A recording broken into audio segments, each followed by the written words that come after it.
foie, parce qu'on ne fait pas de foie.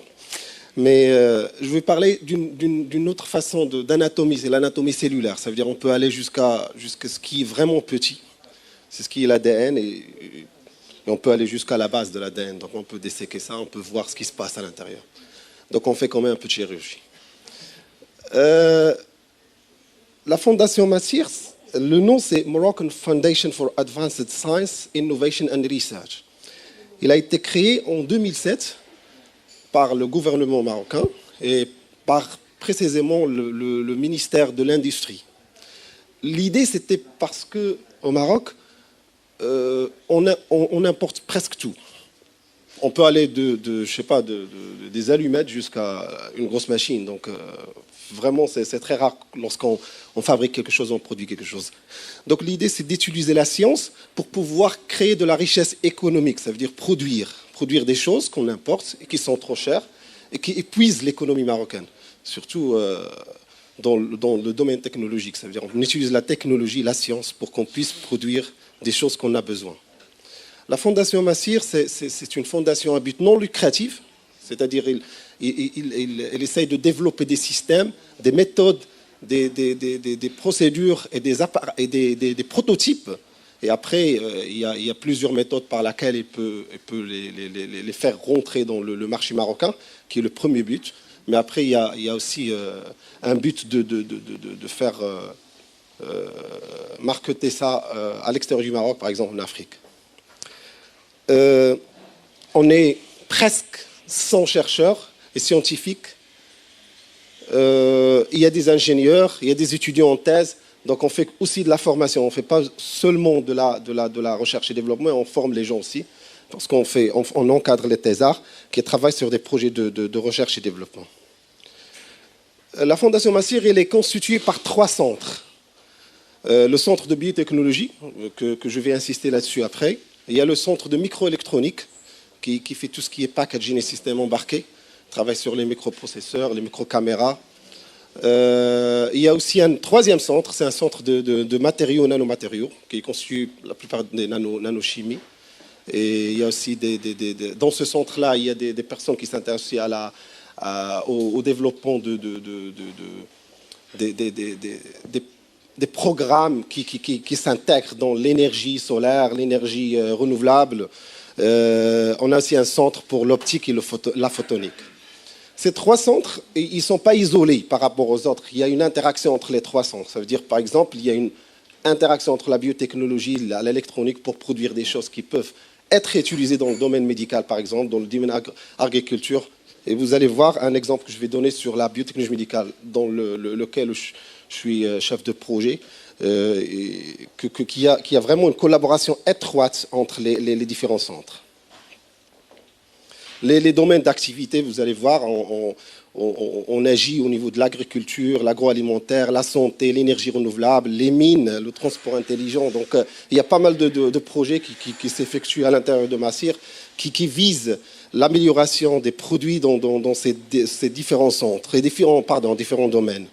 Mais je vais plus insister sur la santé parce que c'est un colloque qui est avec des chirurgiens, des médecins, et donc ça tourne autour de la santé plus. Pour la production, Donc en 2010, on a commencé par un brevet, maintenant on est arrivé jusqu'aux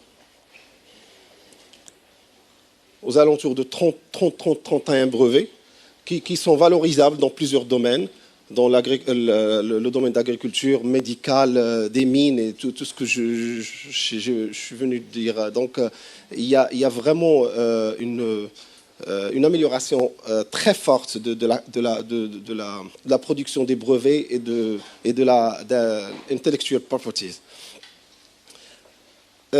On espère arriver à 70 brevets, je pense, par la fin de l'année 2016. Donc, c'est vraiment notre target. L'approche qu'on utilise est très simple. Enfin, le projet qu'on peut commencer, il peut y avoir, par exemple, une idée, un client qui vient chercher une solution pour un problème. Et donc, on discute avec lui, on peut développer un projet selon l'idée qui a été projetée par le client. Il y a aussi la méthode de co-développement c'est-à-dire qu'on peut développer quelque chose ensemble avec un autre centre, un autre laboratoire, une autre institution. Il y a les prestations, parce qu'on a une plateforme qui est vraiment très développée, donc les gens ils peuvent utiliser les machines comme moyen de prestation. Et il y a aussi les projets propres qui sont à Massir et donc qui sont financés par le budget de Massir. Donc il y a pas mal de projets. Et on fait de la recherche et développement, bien sûr. Et après la production des prototypes et la livraison aux clients, il y a aussi l'évaluation, la valorisation, pardon, la valorisation. La valorisation peut s'effectuer par la protection, bien sûr, de nos brevets. Et l'essentiel le but essentiel, c'est de créer des startups. Parce que Massir, c'est un but non lucratif, il ne peut pas produire. Donc, il doit vraiment avoir un intermédiaire pour la production. Soit il donne des brevets à des industriels pour les utiliser sous licence, ou bien il va créer des startups, des propres startups à elle, pour qu'ils puissent produire les produits qui ont été développés au sein du centre Massir. Donc on a pas mal de partenaires, comme vous voyez ici, pas mal de sociétés. On a pas mal de clients aussi qui viennent nous chercher pour concrétiser leurs idées, pour résoudre pas mal de problèmes qu'ils ont. Et donc maintenant, je passe à la biotechnologie. Donc dans le centre de biotechnologie, il y a deux types de sous-centres, si vous voulez. Il y a un centre de biotechnologie végétale qui valorise tout ce qui est végétal. On s'intéresse plutôt à l'agrobiotechnologie, à la biotechnologie des microalgues. Donc, on fait l'isolement, la culture, la caractérisation, la valorisation. Il y a pas mal de projets qui s'effectuent au niveau de ce centre-là, qui sont en relation avec l'agriculture, l'agroalimentaire. Aussi, on s'intéresse à l'énergie renouvelable. Par exemple, on a un projet qui utilise les microalgues pour la production de biodiesel. Il y a aussi l'utilisation des extraits de microalgues pour des faits de santé. Il y a aussi, on fait aussi des prestations au niveau de ce centre. Et donc, on essaye de valoriser tout ce qui est végétation marocaine plutôt pour la production des choses qu'on a besoin dans le pays. Le centre qui m'intéresse plus et dans lequel je suis chef de projet, c'est le centre de biotechnologie médicale. Dans ce centre, la procédure est simple, c'est qu'on identifie le projet sur lequel on travaille, soit à partir d'une idée d'un chercheur qui travaille dans le centre, soit à partir de l'industrie qui vient nous chercher pour qu'on résout, comme je venais de dire, le problème. Et après, on a pas mal de procédures à suivre. C'est de la génomique, la cytométrie, la caractérisation de protéines, la culture cellulaire, pour pouvoir produire un produit qui pourrait être mis sur le marché avec la même précision, la même accuracy qui existe dans le marché. L'activité principale dans le centre de biotechnologie médicale, on a 3 activités principales. La première, c'est le développement des kits de diagnostic moléculaire. Donc on utilise de la biologie moléculaire, la génétique moléculaire, pour pouvoir produire des kits qui permettent d'effectuer des diagnostics à l'échelle de l'ADN ou de l'ARN. On a développé pour l'instant 2 kits concernant le cancer du sein et la leucémie. Ces 2 kits sont déjà développés, validés ici au Maroc et validés à l'Europe. Donc ils sont prêts à être commercialisés. D'ailleurs, on est en train de voir avec des industries pharmaceutiques marocaines pour pouvoir les industrialiser. Mais je vais parler aussi de la start-up qu'on a développée pour pouvoir faciliter ça. Il y a aussi des kits de diagnostic pour l'hépatite C. C'est c'est un kit qui permet la détection et le suivi de l'hépatite C. C'est la mesure de la charge virale plutôt. Et aussi pour la tuberculose, donc pour la détection et l'identification des résistants de la tuberculose. En plus des kits de diagnostic moléculaire, on développe aussi des kits de tests rapides qui sont vraiment importants, par exemple pour l'hépatite C. On est en train de développer le kit de test rapide de l'hépatite C comme celui de l'Euraquick. Et donc, parce que apparemment, le problème avec l'hépatite C ici au Maroc, c'est qu'on n'a pas identifié tous les gens qui ont l'hépatite C. Et ça, c'est parce qu'il y a un manque de tests rapides et de tests qui nous permettent d'identifier plus. Parce qu'on a à peu près 1,5%, je ne sais pas, de la population qui sont théoriquement infectés par l'hépatite C, mais si on sort au marché, on ne retrouve pas ces 1,5%. Et ça, c'est dû au fait qu'on n'a pas pu détecter et identifier les gens qui sont infectés pour pouvoir les traiter. Surtout, on a un traitement qui est maintenant valide et présent dans le marché marocain avec un prix moindre. Aussi, on a développé un kit. On est en train de développer un kit. Il y a le prototype, il est déjà prêt pour la tuberculose. C'est en collaboration. Ce kit-là, c'est ce qu'on appelle Lab on Card. C'est en collaboration avec le département de microélectronique. C'est un système très simple qui peut détecter la tuberculose, l'infection par tuberculose en 45 minutes, je pense, c'est ça. Et donc, c'est un système intégré et qui pourrait être utilisé n'importe où dans le pays. On n'a pas besoin d'un laboratoire pour pouvoir l'utiliser. On n'a pas besoin de quelqu'un de professionnel pour pouvoir l'utiliser. Donc, c'est l'une des choses qu'on aimerait bien faire, c'est de faire rentrer dans le système des point of care. Le troisième champ sur lequel on travaille, c'est la production des biosimilaires.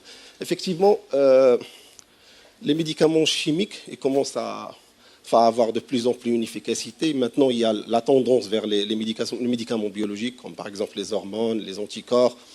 Et nous sommes intéressés plutôt par la production de trastuzumab, qui est un anticorps utilisé pour le cancer de sein HER2 positif. C'est un anticancéreux qui est vraiment cher ici au Maroc. Je ne sais pas, le prix, il est à peu près 20 000 dirhams la prise, quelque chose comme ça. Donc, c'est énorme. Et donc, c'est une protéine, c'est un anticorps qu'on pourra produire dans des cellules facilement parce qu'on a tout le plateforme nécessaire pour le pouvoir faire et l'expertise pour pouvoir produire des protéines recombinantes. Aussi, on commence à développer un projet pour la production de l'insuline, qui est aussi une protéine, vu la nécessité, parce que c'est le gouvernement qui nous a demandé, c'est le ministère de la Santé, pardon, qui nous a demandé à faire ça, parce que le coût il est très élevé par rapport, parce que ça leur revient un peu trop cher.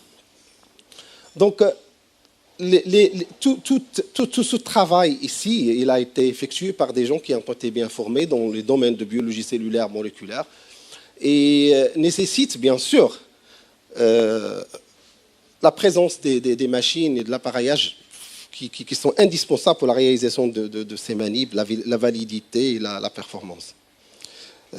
Ici, parce que le titre, c'était pour Anatomie d'un laboratoire d'innovation. Parfois, j'essaie de faire un peu à quoi se ressemble un laboratoire d'innovation en biotechnologie. Donc, c'est des salles de culture cellulaire, c'est des salles de réaction qu'on appelle des PCR en temps réel, qui nécessitent plusieurs salles, 3 salles, qui doivent être séparées l'un par rapport à l'autre et séparées par le reste du laboratoire, parce que la contamination est très facile par rapport à l'ADN qui existe dans l'air.